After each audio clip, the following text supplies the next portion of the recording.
कृष्ण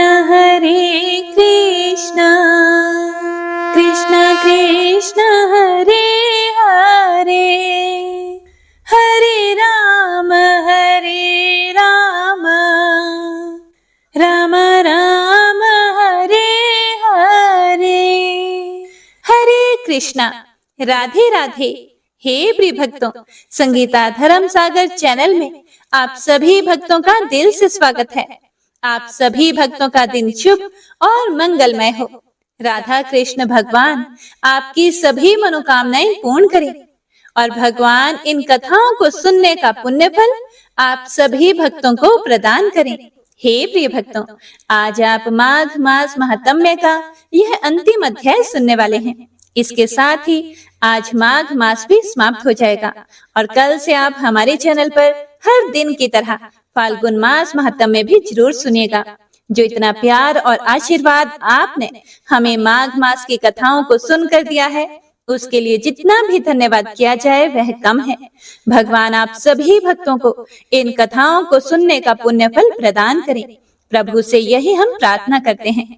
और आज माघी पूर्णिमा है, तो हमारे चैनल पर पूर्णिमा पर सुनी जाने वाली पूर्णिमा की कथा और श्री सत्यनारायण भगवान की कथा पोस्ट कर दी गई है। आप सभी भक्तजन एक बार कथा का आस्वादन जरूर कीजिएगा। तो आइए शुरू करते हैं आज की पुण्य फल देने वाली कथा का। जय श्री गणेश। श्री मैत्रेय जी कहते हैं, हे विदुर जी, महाराज पृथु के बाद उनके पुत्र परम यशस्वी विजिताश्व राजा हुए। उनका अपने छोटे भाइयों पर बड़ा स्नेह था, इसीलिए उन्होंने चारों को एक एक दिशा का अधिकार सौंप दिया। राजा विजिताश्व ने हर्यक्ष को पूर्व, धूम्रकेश को दक्षिण, वृक को पश्चिम और द्रविण को उत्तर दिशा का राज्य दिया। उन्होंने इंद्र से अंतर्धान होने की शक्ति प्राप्त की थी, इसीलिए उन्हें अंतर्धान भी कहते थे। उनकी पत्नी का नाम शिखंडिनी था। उससे उनके 3 पुत्र हुए। उनके नाम पावक, पवमान और शुचि थे। पूर्व काल में वशिष्ठ जी का शाप होने से उपर्युक्त नाम के अग्नियों ने ही उनके रूप में जन्म लिया था। आगे चलकर योग मार्ग से ये फिर अग्नि रूप हो गए। अंतर्धान के नभस्वती नाम की पत्नी से एक और पुत्र रत्न हविर्धान प्राप्त हुआ। महाराज अंतर्धान बड़े उदार पुरुष थे। जिस समय इंद्र उनके पिता के अश्वमेध यज्ञ का घोड़ा हर कर ले गए थे, उन्होंने पता लग जाने पर भी उनका वध नहीं किया था। राजा अंतर्धान ने कर लेना, दंड देना, जुर्माना वसूल करना आदि कर्तव्यों को बहुत कठोर एवं दूसरों के लिए कष्टदायक समझकर एक दीर्घकालीन यज्ञ में दीक्षित होने के बहाने अपना राजकाज छोड़ दिया। यज्ञ कार्य में लगे रहने पर भी उन आत्मज्ञानी राजा ने भक्त भय भंजन पूर्णतम परमात्मा की आराधना करके सुदृढ़ समाधि के द्वारा भगवान के दिव्य लोक को प्राप्त किया। हे विदुर जी, हविर्धान की पत्नी हविर्धानी ने बहिर्षद, गय, शुक्ल, कृष्ण, सत्य और जितव्रत नाम के 6 पुत्र पैदा किए। हे विदुर जी, इनमें हविर्धान के पुत्र महाभाग, बहिर्षद, यज्ञ आदि कर्मकांड और योगाभ्यास में कुशल थे। उन्होंने प्रजापति का पद प्राप्त किया। उन्होंने एक स्थान के बाद दूसरे स्थान में लगातार इतने यज्ञ किए कि यह सारी भूमि पूर्व की ओर अग्रभाग करके फैलाए हुए कोशों से पट गई थी। अर्थात इसी से आगे चलकर वे प्राचीन बरही नाम से विख्यात हुए। राजा प्राचीन बरही ने ब्रह्मा जी के कहने से समुद्र की कन्या शतद्रुति से विवाह किया था। सर्वांग सुंदरी किशोरी शतद्रुति सुंदर वस्त्राभूषणों से सज धज कर विवाह मंडप में जब भांवर देने के लिए घूमने लगी, तब स्वयं अग्निदेव भी मोहित होकर उसे वैसे ही चाहने लगे जैसे शुकी को चाहा था। नव विवाहिता शतद्रुति ने अपने नुपुरों की झनकार से ही दिशा विदिशाओं के देवता, असुर, गंधर्व, मुनि, सिद्ध, मनुष्य और नाग सभी को वश में कर लिया था। शतद्रुति के गर्भ से प्राचीन बरही के प्रचेता नाम के 10 पुत्र हुए। वे सब बड़े ही धर्मज्ञ तथा एक से नाम और आचरण वाले थे। जब पिता ने उन्हें संतान उत्पन्न करने का आदेश दिया, तब उन सब ने तपस्या करने के लिए समुद्र में प्रवेश किया। वहां 10,000 वर्ष तक तपस्या करते हुए उन्होंने तप का फल देने वाले श्री हरि की आराधना की। घर से तपस्या करने के लिए जाते समय रास्ते में श्री महादेव जी ने उन्हें दर्शन देकर कृपा पूर्वक जिस तत्व का उपदेश दिया था उसी का वे एकाग्रता पूर्वक ध्यान, जप और पूजन करते रहे। विदुर जी ने पूछा कि हे ब्राह्मण, रास्ते में प्रचेताओं का श्री महादेव जी के साथ किस प्रकार समागम हुआ और उन पर प्रसन्न होकर भगवान शंकर ने उन्हें क्या उपदेश किया? वह सार युक्त बात आप कृपया करके मुझसे कहिए। हे ब्रह्म ऋषि, शिव जी के साथ समागम होना तो देहधारियों के लिए बड़ा ही कठिन है। औरों की तो बात ही क्या है, मुनिजन भी सब प्रकार की आसक्ति छोड़कर उन्हें पाने के लिए उनका निरंतर ध्यान ही क्या करते हैं, किंतु सहज में नहीं पाते।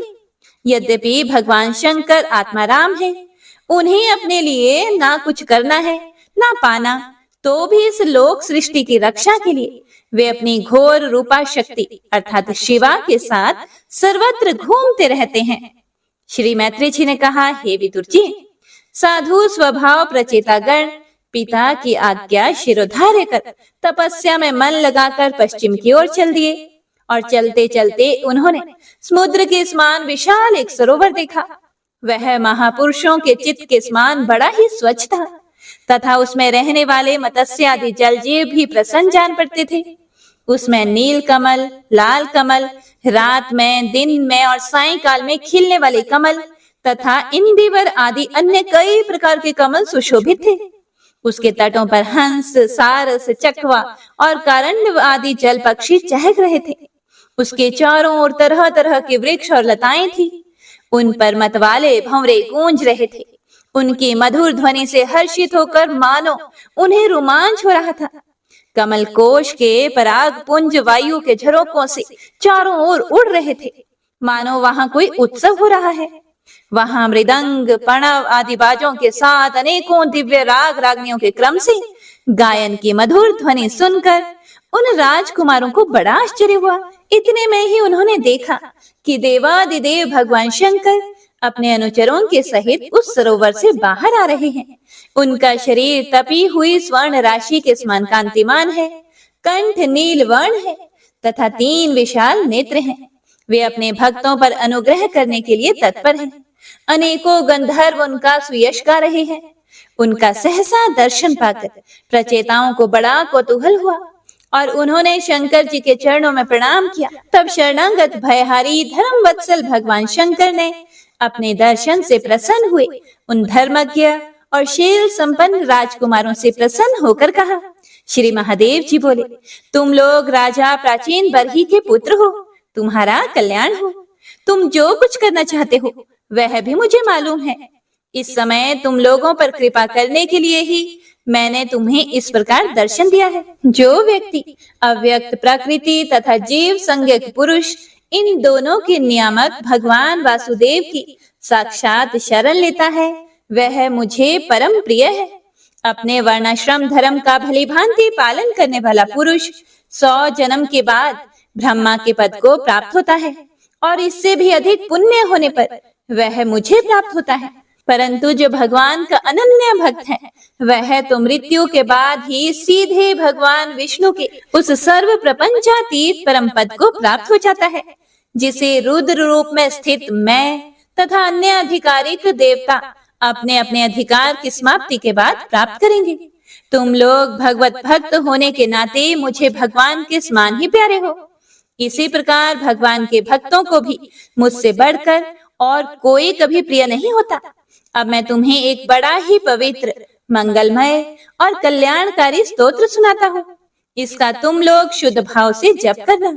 श्री मैत्रेय जी कहते हैं, तब नारायण परायण करुणार्ध हृदय भगवान शिव ने अपने सामने हाथ जोड़े खड़े हुए उन राजपुत्रों को यह स्तोत्र सुनाया। भगवान रुद्र स्तुति करने लगे, हे भगवान, आपका उत्कर्ष उच्च कोटि के आत्मज्ञानियों के कल्याण के लिए, निजानंद लाभ के लिए है। उससे मेरा भी कल्याण हो। आप सर्वदा अपने निर्तिशय परमानंद स्वरूप में ही स्थित रहते हैं। ऐसे सर्वात्मक आत्म स्वरूप आपको नमस्कार है। आप पदम नाभ अर्थात समस्त लोकों के आदि कारण है। भूत सूक्ष्म और इंद्रियों के नियंता, शांत, एक रस और स्वयं प्रकाश वासुदेव भी आप ही हैं। आपको नमस्कार है। आप ही सूक्ष्म, अनंत और मुखा अग्नि के द्वारा संपूर्ण लोकों का संहार करने वाले, अहंकार के अधिष्ठाता संकर्षण तथा जगत के प्रकृष्ट ज्ञान के उद्गम स्थान, बुद्धि के अधिष्ठाता प्रद्युम्न है। आपको नमस्कार है। आप ही इंद्रियों के स्वामी, मनस तत्व के अधिष्ठाता भगवान अनिरुद्ध हैं। आपको बारंबार नमस्कार है। आप अपनी तेज से जगत को व्याप्त करने वाले सूर्य देव हैं। पूर्ण होने के कारण आप में वृद्धि और क्षय नहीं होता। आपको मेरा नमस्कार है। आप स्वर्ग और मोक्ष के द्वार तथा निरंतर पवित्र हृदय में रहने वाले हैं। आपको नमस्कार है। आप ही स्वर्ण रूप वीर्य से युक्त और चातुर्होत्र कर्म के साधन तथा विस्तार करने वाले अग्निदेव हैं। आपको नमस्कार है। आप पितृ और देवताओं के पोषक सोम हैं तथा तीनों वेदों के अधिष्ठाता हैं। हम आपको नमस्कार करते हैं। आप ही समस्त प्राणियों को तृप्त करने वाले जल रूप हैं। आपको नमस्कार है। आप समस्त प्राणियों के देह, पृथ्वी और विराट स्वरूप हैं तथा त्रिलोकी की रक्षा करने वाले मानसिक, ऐन्द्रिक और शारीरिक शक्ति स्वरूप वायु हैं। आपको नमस्कार है। आप ही अपने गुण शब्द के द्वारा समस्त पदार्थों का ज्ञान कराने वाले तथा बाहर भीतर का भेद करने वाले आकाश हैं तथा आप ही महान पुण्यों से प्राप्त होने वाले परम तेजोमय स्वर्ग, वैकुंठ आदि लोक हैं। आपको पुनः पुनः नमस्कार है। आप पितृलोक की प्राप्ति कराने वाले प्रवृत्ति कर्म रूप और देवलोक की प्राप्ति के साधन निवृत्ति कर्म रूप हैं तथा आप ही अधर्म के फल स्वरूप दुखदायक मृत्यु है। आपको नमस्कार है। हे नाथ, आप ही पुराण पुरुष तथा सांख्य और योग के अधीश्वर भगवान श्री कृष्ण हैं। आप सब प्रकार की कामनाओं की पूर्ति के कारण साक्षात मंत्र मूर्ति और महान धर्म स्वरूप है। आपकी ज्ञान शक्ति किसी भी प्रकार कुंठित होने वाली नहीं है। आपको नमस्कार है, नमस्कार है। आप ही कर्ता, कारण और कर्म तीनों शक्तियों के एकमात्र आश्रय हैं। आप ही अहंकार के अधिष्ठाता रुद्र हैं। आप ही ज्ञान और क्रिया स्वरूप हैं तथा आपसे ही परा, पश्यंती, मध्यमा और वैखरी चार प्रकार की वाणी की अभिव्यक्ति होती है। आपको नमस्कार है। हे प्रभु, हमें आपके दर्शनों की अभिलाषा है, अतः आपके भक्तजन जिसका पूजन करते हैं और जो आपके निज जनों को अत्यंत प्रिय है, अपने उस अनूप रूप की आप हमें झांकी कराइए। आपका वह रूप अपने गुणों से समस्त इंद्रियों को तृप्त करने वाला है। वह वर्षाकालीन मेघ के समान स्निग्ध श्याम और संपूर्ण सौंदर्यों का सार सर्वस्व है।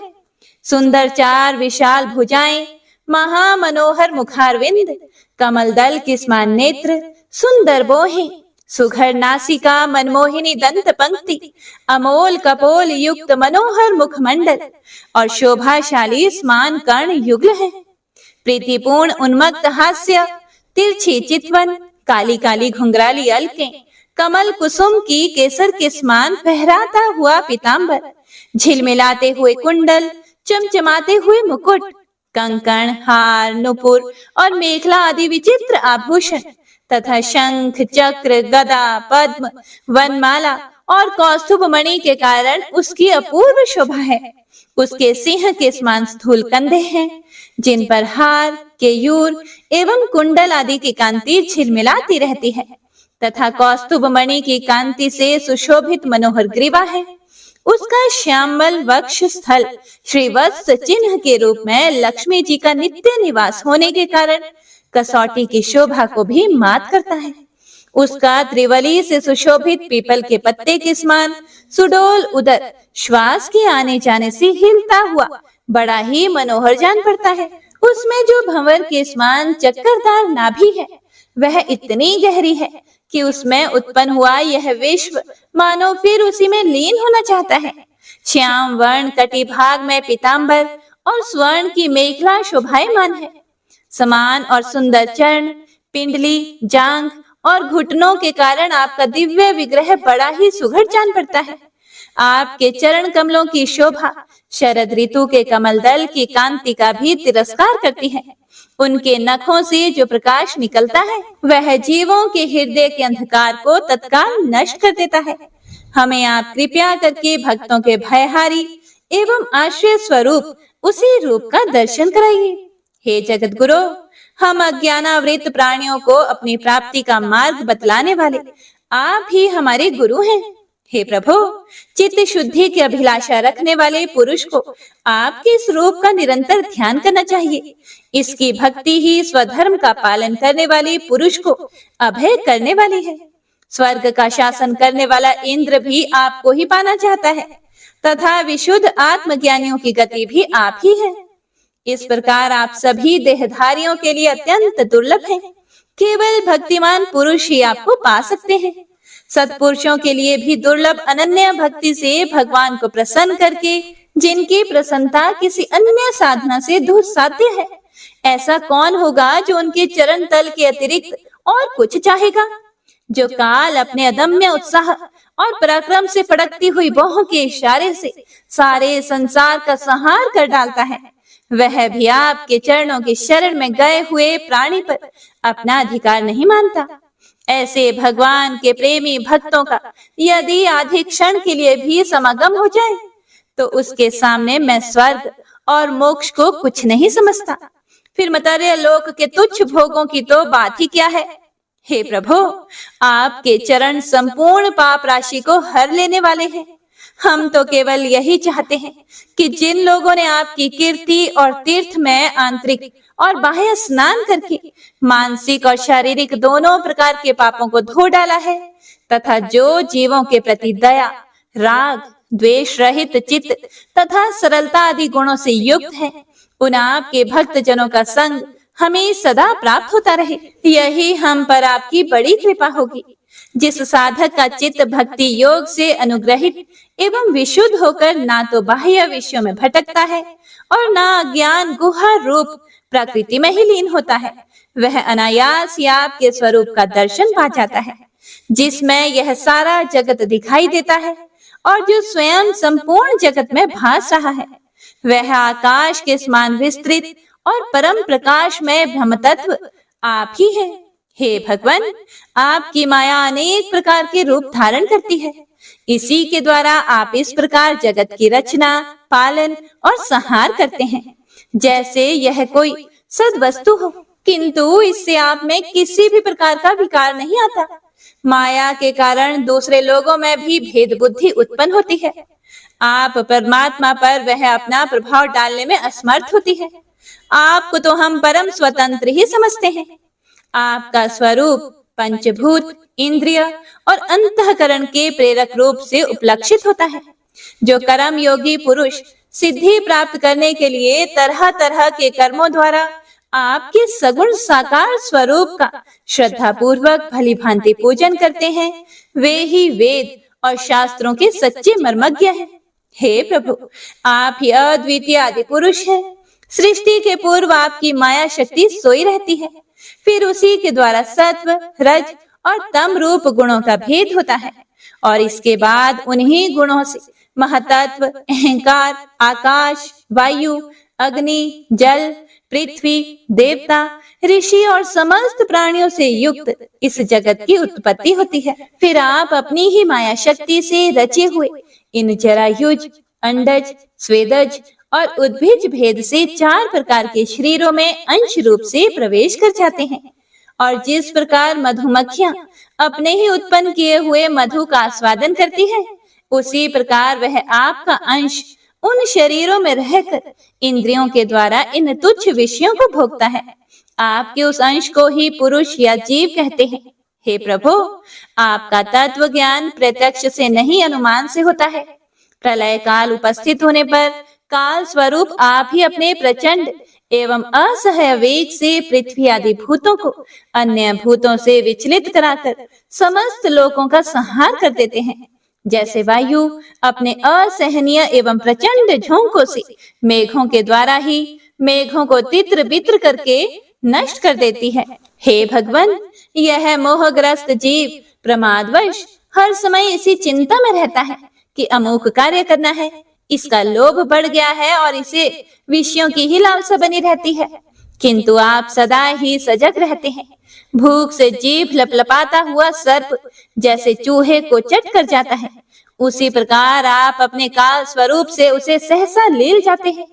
आपकी अवहेलना करने के कारण अपनी आयु को व्यर्थ मानने वाला ऐसा कौन विद्वान होगा जो आपके चरण कमलों को बिसारेगा।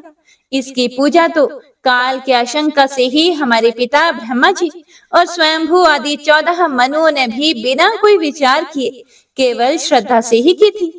हे ब्राह्मण, इस प्रकार सारा जगत रुद्र रूप काल के भय से व्याकुल है। अतः हे परमात्मन, इस तत्व को जानने वाले हम लोगों के तो इस समय आप ही सर्वथा भय शून्य आश्रय हैं। हे प्रिय भक्तों, यह स्तुति करने के बाद भगवान शंकर बोले कि हे राजकुमारों, तुम लोग विशुद्ध भाव से स्वधर्म का आचरण करते हुए भगवान में चित्त लगाकर मेरे कहे हुए इस स्तोत्र का जप करते रहो। भगवान तुम्हारा मंगल करेंगे। तुम लोग अपने अंतःकरण में स्थित उन सर्वभूतांतर्यामी परमात्मा श्री हरि का ही बार बार स्तवन और चिंतन करते हुए पूजन करो। मैंने तुम्हें यह योगादेश नाम का स्तोत्र सुनाया है। तुम लोग इसे मन से धारण कर मुनिव्रत का आचरण करते हुए इसका एकाग्रता से आदर पूर्वक अभ्यास करो। यह स्तोत्र पूर्व काल में जगत विस्तार के इच्छुक प्रजापतियों के पति भगवान ब्रह्मा जी ने प्रजा उत्पन्न करने की इच्छा वाले हम भृगु आदि अपने पुत्रों को सुनाया था। जब हम प्रजापतियों को प्रजा का विस्तार करने की आज्ञा हुई, तब इसी के द्वारा हमने अपना ज्ञान निवृत्त करके अनेक प्रकार की प्रजा उत्पन्न की थी। अब भी जो भगवत परायण पुरुष इसका एकाग्र चित्त से नित्य प्रति जप करेगा, उसका शीघ्र ही कल्याण हो जाएगा। इस लोक में सब प्रकार के कल्याण साधनों में मोक्षदायक ज्ञान ही सबसे श्रेष्ठ है। ज्ञान नौका पर चढ़ा हुआ पुरुष अनायास इस दुस्तर संसार सागर को पार कर लेता है। यद्यपि भगवान की आराधना बहुत कठिन है, किंतु मेरे कहे हुए इस स्तोत्र का जो श्रद्धा पूर्वक पाठ करेगा, वह सुगमता से ही उनकी प्रसन्नता प्राप्त कर लेगा। भगवान ही संपूर्ण कल्याण साधनों के एकमात्र प्यारे प्राप्त व्यय है। अतः मेरे गाए हुए इस स्तोत्र के गान से उन्हें प्रसन्न कर कर वह स्थिर चित होकर उनसे जो कुछ चाहेगा वह प्राप्त कर लेगा। जो पुरुष उछह काल में उठकर इसे श्रद्धा पूर्वक हाथ जोड़कर सुनता या सुनाता है, वह सब प्रकार के कर्म बंधनों से मुक्त हो जाता है। हे राजकुमारों, मैंने तुम्हें जो यह परम पुरुष परमात्मा का स्तोत्र सुनाया है, इसे एकाग्र चित्त से जपते हुए तुम महान तपस्या करो। तपस्या पूर्ण होने पर इसी से तुम्हें अभीष्ट फल प्राप्त हो जाएगा। श्री मैत्रेय जी कहते हैं, हे विदुर जी, इस प्रकार भगवान शंकर ने प्रचेताओं को उपदेश दिया। फिर प्रचेताओं ने शंकर जी के बड़े भक्ति भाव से पूजा की। इसके बाद वे उन राजकुमारों के सामने ही अंतर्ध्यान हो गए। सबके सब प्रचेता जल में खड़े रहकर भगवान रुद्र के बताए स्तोत्र का जप करते हुए 10,000 वर्ष तक तपस्या करते रहे। इन दिनों राजा प्राचीन बरही का चित्त कर्म कांड में बहुत रम गया था। उन्हें अध्यात्म विद्या विशारद परम कृपालु नारद जी ने उपदेश दिया। उन्होंने कहा कि राजन, इन कर्मों के द्वारा तुम अपना कौन सा कल्याण करना चाहते हो? दुख के अत्यंतिक नाश और परमानंद की प्राप्ति का नाम कल्याण है। वह तो कर्मों से नहीं मिलता। राजा ने कहा, महाभाग नारद जी, मेरी बुद्धि कर्म में फंसी हुई है, इसीलिए मुझे परम कल्याण का कोई भी पता नहीं है। आप मुझे विशुद्ध ज्ञान का उपदेश दीजिए, जिससे मैं इस कर्म बंधन से छूट जाऊं। जो पुरुष कपट धर्ममय गृहस्थाश्रम में ही रहता हुआ पुत्र, पत्नी और धन को ही परम पुरुषार्थ मानता है, वह अज्ञान वश संसार रण्य में ही भटकता रहने के कारण उस परम कल्याण को प्राप्त नहीं कर सकता। श्री नारद जी ने कहा कि देखो देखो राजन, तुमने यज्ञ में निर्दयता पूर्वक जिन हजारों पशुओं की बलि दी है, उन्हें आकाश में देखो। ये सब तुम्हारे द्वारा प्राप्त हुई पीड़ाओं को याद करते हुए बदला लेने के लिए तुम्हारी बाट देख रहे हैं। जब तुम मरकर परलोक में जाओगे, तब ये अत्यंत क्रोध में भरकर तुम्हें अपने लोहे के से सींगों से छेदेंगे। अच्छा, इस विषय में मैं तुम्हें एक प्राचीन उपाख्यान सुनाता हूँ। वह राजा पुरंजन का चरित्र है। उसे तुम मुझसे सावधान होकर सुनो। हे राजन, पूर्व काल में पुरंजन नाम का एक बड़ा यशस्वी राजा था। उसका विज्ञात नामक एक मित्र था। कोई भी उसकी चेष्टाओं को समझ नहीं सकता था। राजा पुरंजन अपने रहने योग्य स्थान की खोज में सारी पृथ्वी में घूमा। फिर भी जब उसे कोई अनुरूप स्थान नहीं मिला, तब वह कुछ उदास सा हो गया। उसे तरह तरह के भोगों की लालसा थी। उन्हें भोगने के लिए उसने संसार में जितने नगर देखे, उनमें से कोई भी उसे ठीक नहीं लगा। एक दिन उसने हिमालय के दक्षिण तटवर्ती शिखरों पर करम भूमि भारत खंड में एक 9 द्वारों का नगर देखा। वह सब प्रकार के सुलक्षणों से संपन्न था। सब ओर से परकोटों, बगीचों, अटारियों, खाइयों, झरोखों और राजद्वारों से सुशोभित था और सोने, चांदी तथा लोहे के शिखरों वाले विशाल भवनों से वह खचाखच भरा हुआ था। उसके महलों की फर्शें नीलम, स्फटिक, वैदुर्य, मोती, पन्ने और लालों की बनी हुई थी। अपनी कांति के कारण वह नागों की राजधानी भोगवतीपुरी के समान जान पड़ता था। उसमें जहां तहां अनेकों सभा भवन, चौराहे, सड़कें, क्रीड़ा भवन, बाजार, विश्राम स्थान, ध्वजा, पताकाएं और मूंगे के चबूतरे सुशोभित थे। उस नगर के बाहर दिव्य वृक्ष और लताओं से पूर्ण एक सुंदर बाग था। उसके बीच में एक सरोवर सुशोभित था।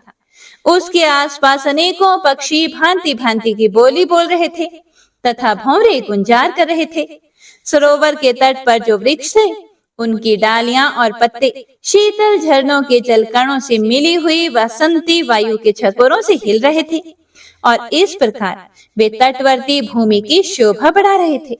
वहां के वन्य पशु भी मुनि जनोचित अहिंसा आदि व्रतों का पालन करने वाले थे, इसीलिए उनसे किसी को कोई कष्ट नहीं पहुंचता था। वहां बार बार जो कोकिल की कुहू ध्वनि होती थी, उससे रास्ते में चलने वाले बटोहियों को ऐसा भ्रम होता था कि मानो वह बगीचा विश्राम करने के लिए उन्हें बुला रहा है।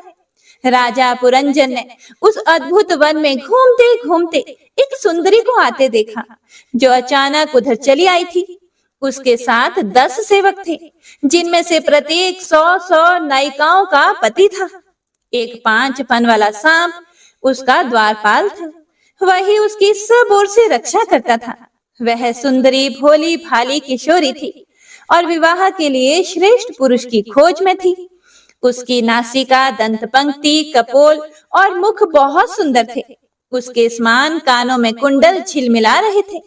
उसका रंग सांवला था, कटी प्रदेश सुंदर था। वह पीले रंग की साड़ी और सोने की करधनी पहने हुए थी तथा चलते समय चरणों से नुपुरों की झनकार करती जाती थी। अधिक क्या, वह साक्षात कोई देवी सी जान पड़ती थी।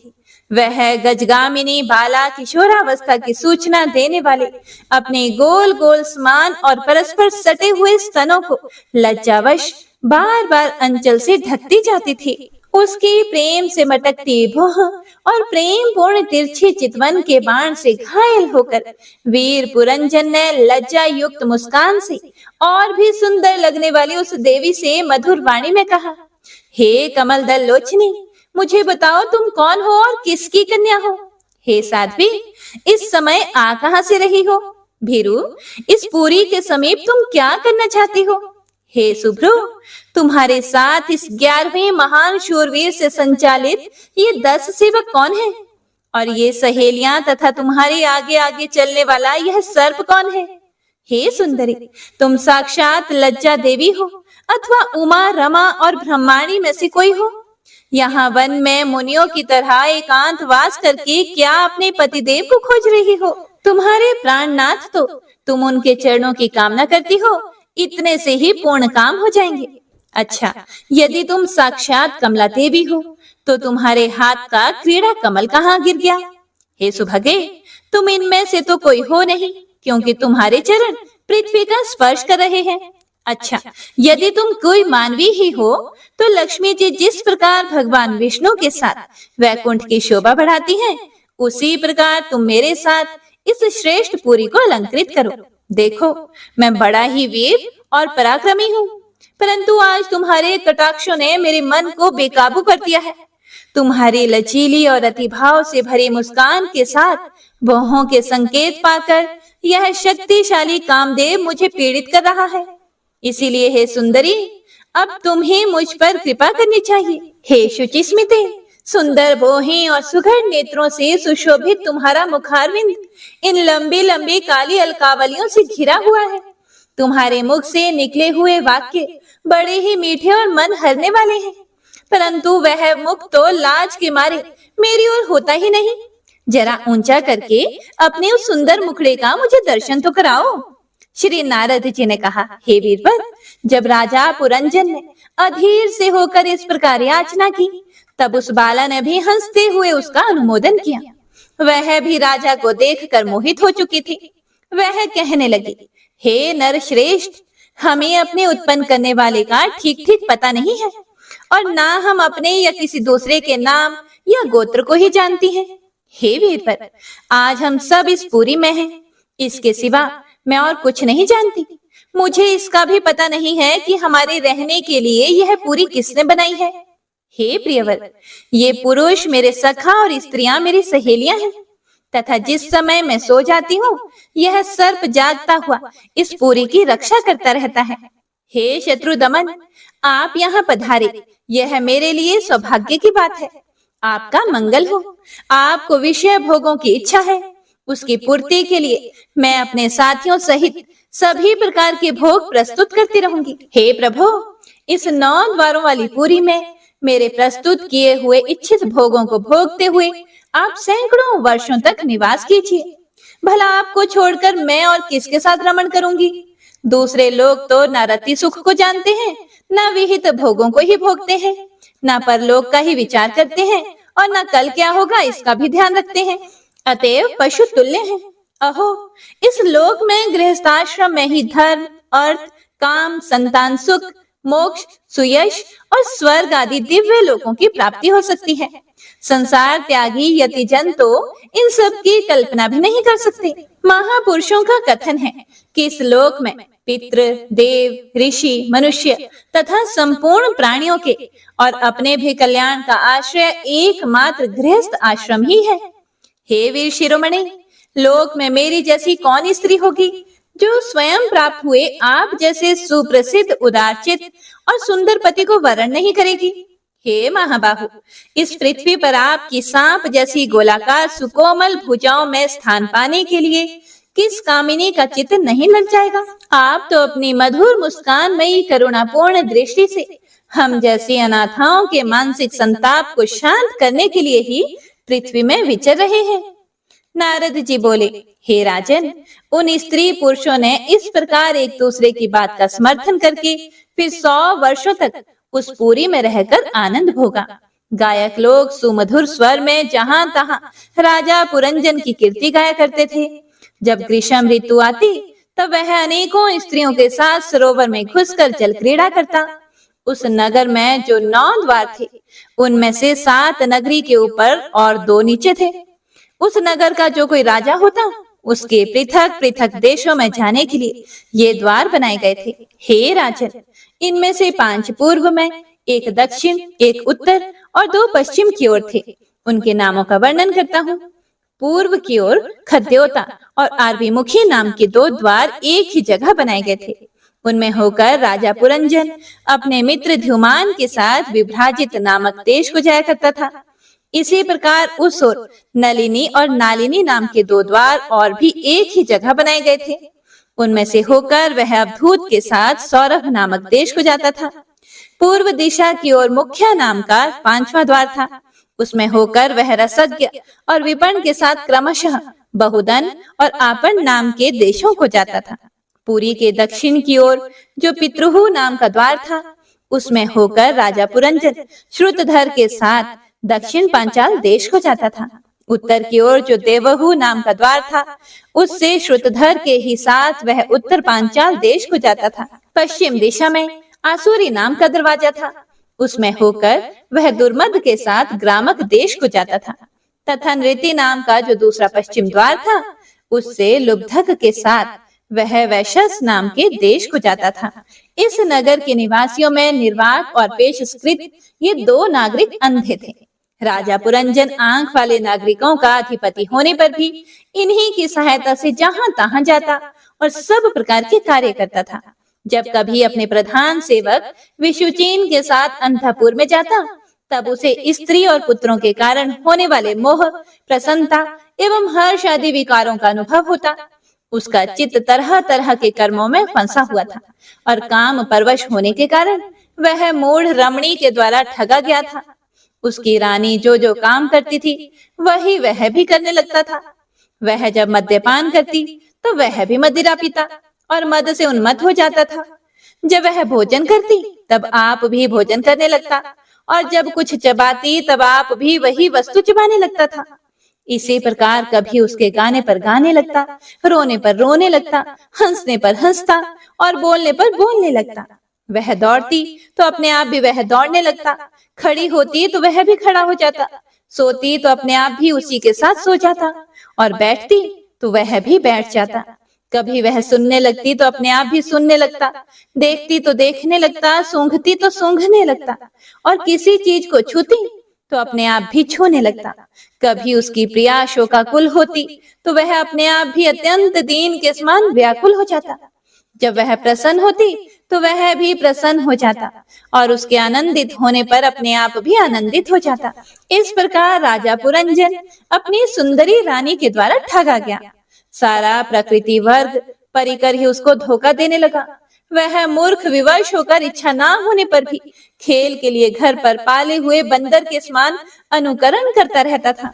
आगे श्री नारद जी कहते हैं कि हे राजन, एक दिन राजा पुरंजन अपना विशाल धनुष, सोने का कवच और अक्षय तरकस धारण करके अपने 11वें सेनापति के साथ 5 घोड़ों के शीघ्रगामी रथ में बैठकर पंचप्रस्थ नाम के वन में गया। उस रथ में 2 बम्ब, 2 पहिए, 1 धूरी, 3 ध्वजदंड, 5 डोरियां, 1 लगाम, 1 सारथी, 1 बैठने का स्थान, 2 जुए, 5 आयुध और 7 आवरण थे। वह 5 प्रकार की चालों से चलता था तथा उसका साज बाज सब सुनहरा था। यद्यपि राजा के लिए अपनी प्रिया को क्षण भर भी छोड़ना बड़ा कठिन था, किंतु उस दिन उसे शिकार का ऐसा शौक लगा कि उसकी भी उसने परवाह नहीं करी और वह बड़े गर्व से धनुष बाण चढ़ाकर आखेट करने लगा। इस समय आसुरी वृत्ति बढ़ जाने से उसका चित्त बड़ा कठोर और दया शून्य हो गया था। इससे उसने अपने तीखे बाणों से बहुत से निर्दोष जंगली जानवरों का वध कर डाला। जिसकी मांस में अत्यंत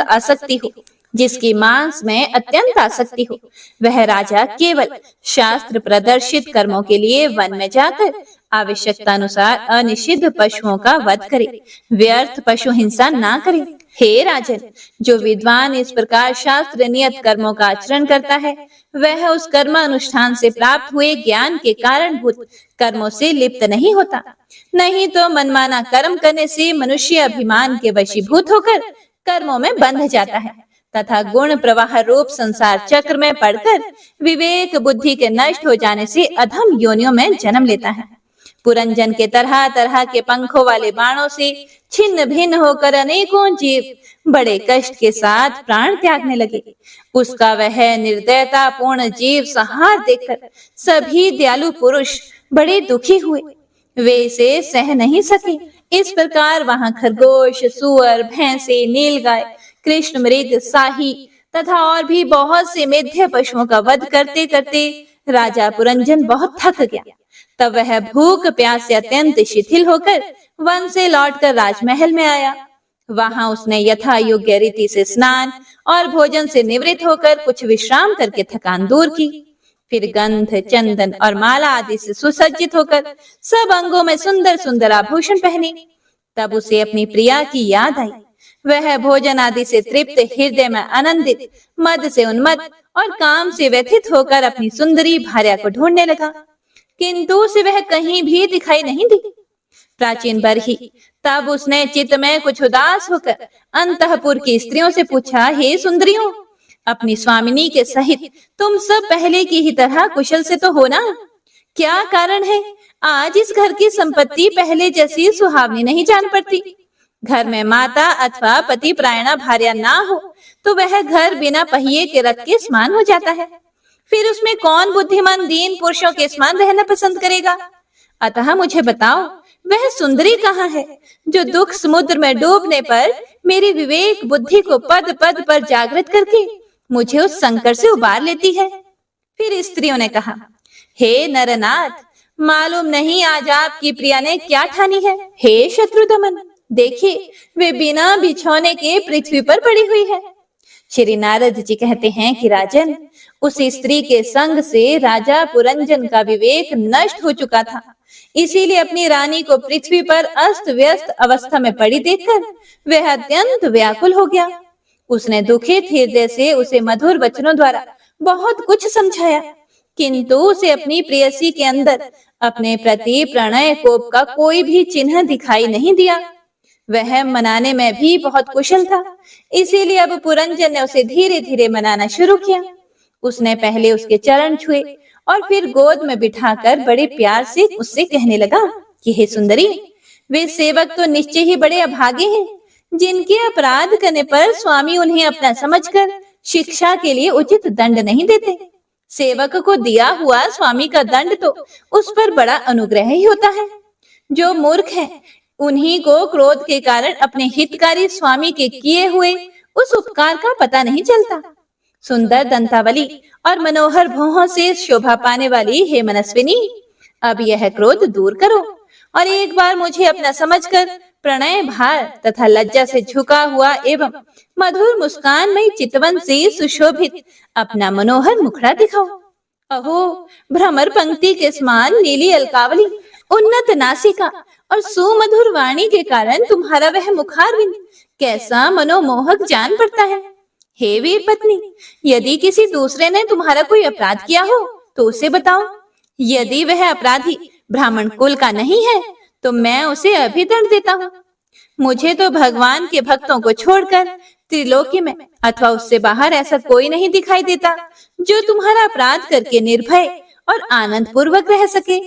हे प्रिय, मैंने आज तक तुम्हारा मुख कभी तिलकहीन, उदास, मुरझाया हुआ, क्रोध के कारण डरावना, कांतिहीन और स्नेह शून्य नहीं देखा, और ना कभी तुम्हारे सुंदर स्तनों को ही शोकाश्रुओं से भीगा तथा बिंबा फल सदृश अधरों को स्निग्ध केसर की लाली से रहित देखा है। मैं व्यसनवश तुमसे बिना पूछे शिकार खेलने चला गया, इसीलिए अवश्य अपराधी हूँ। फिर भी अपना समझकर तुम मुझ पर प्रसन्न हो जाओ। कामदेव के विषय बाणों से अधीर होकर जो सर्वदा अपने अधीन रहता है, उस अपने प्रिय पति को उचित कार्य के लिए भला कौन कामिनी स्वीकार नहीं करती। ओम नमो नारायणाय। तो आइए अब सुनते हैं श्री विष्णु चालीसा। श्री विष्णु सुनिए विनय, सेवक के चित लाए, कीरत कुछ वर्णन करो, दीजिए ज्ञान बताए। नमो विष्णु भगवान खरारे, कष्ट नशावन अखिल बिहारी, प्रबल जगत में शक्ति तुम्हारी, त्रिभुवन फैल रही उजियारी। सुंदर रूप मनोहर सूरत, सरल स्वभाव मोहनी मूरत, तन पर पीतांबर अति सोहत, बैजंती माला मन मोहत। शंख चक्र कर गदा बिराजे, देखत दैत्य असुर दल भाजे, सत्य धर्म मद लोभ न गाजे, काम क्रोध मद लोभ न छाजे। संत भक्त सज्जन मन रंजन, धनुज असुर दुष्टन दल गंजन, सुख उपजाए कष्ट सब भंजन, दोष मिटाए करत जन सज्जन। पाप काट भव सिंधु तारण, कष्ट नाश कर भक्त उबारण, करत अनेक रूप प्रभु धारण, केवल आप भक्ति के कारण। धरणी धेनु बन सुमिहि पुकारा, तब तुम रूप राम का धारा, भार उतार असुर दल मारा, रावण आदिक को संहारा। आप वराह रूप बनाया, हिरण्याक्ष को मार गिराया, धर्म तस्य तन सिंधु बनाया, 14 रत्नन को निकलाया। अमिलख असुरन द्वंद मचाया, रूप मोहनी आप दिखाया, देवन को अमृत पान कराया, असुरन को छवि से बहलाया। कूर्म रूप धर सिंधु मझाया, मंद्राचल गिरि तुरंत उठाया, शंकर का तुम फंद छुड़ाया, भस्मासुर को रूप दिखाया।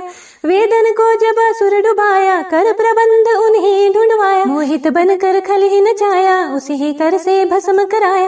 असुर जलंधर अति बलदाई, शंकर से उनकी नहीं लड़ाई, हार पार शिव सकल बनाई, कीन सती से छल खल जाए। सुमिरन कीन तुम्हें शिवरानी, बतलाई सब विपत कहानी। तब तुम बने मुनीश्वर ज्ञानी, वृंदा की सब सुरति बुलानी। देखत तीन धनुज शैतानी, वृंदा आए तुम्हें लपटानी। हो स्पर्श धर्म क्षति मानी, हनासुर उर शिव शैतानी। तुमने ध्रुव प्रहलाद उबारे, हिरण्यकुशादिक खल मारे। गणिका और अजामिल तारे, बहुत भक्त भव सिंधु तारे। हरहु सकल संताप हमारे, कृपा करहूँ हरि सिरजनहारे। देखूँ मैं निज दर्श तुम्हारे, दीन बंधु भक्तन हितकारे। चाहता आपका सेवक दर्शन, करहूँ दया अपनी मधुसूदन।